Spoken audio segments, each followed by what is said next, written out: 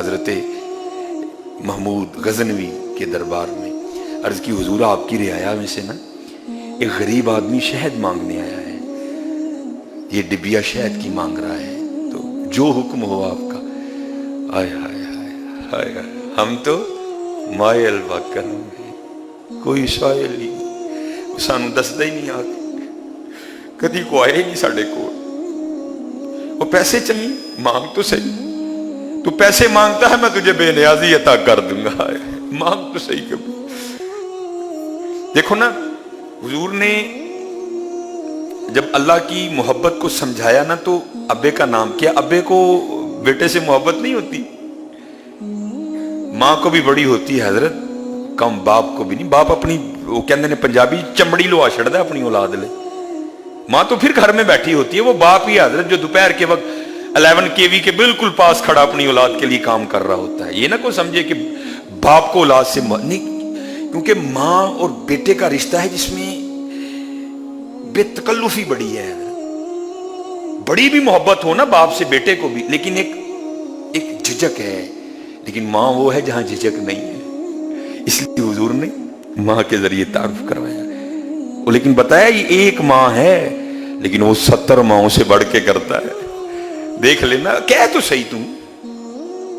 کہہ پکار تو صحیح اپنے اللہ کو، ہم تو مائل با کرم۔ عرض کی حضور یہ ڈبیا ہے، وہ ڈبیا شہد کی مانگنے آیا ہے جو حکم سرکاری ہو،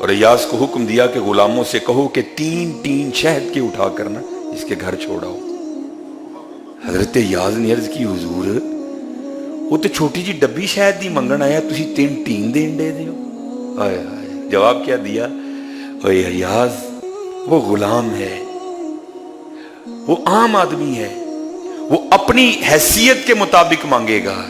اور ہم بادشاہ ہیں، ہم بھی اپنی حیثیت کے مطابق عطا کریں گے۔ آئے ہم تو مائل با کرم ہے،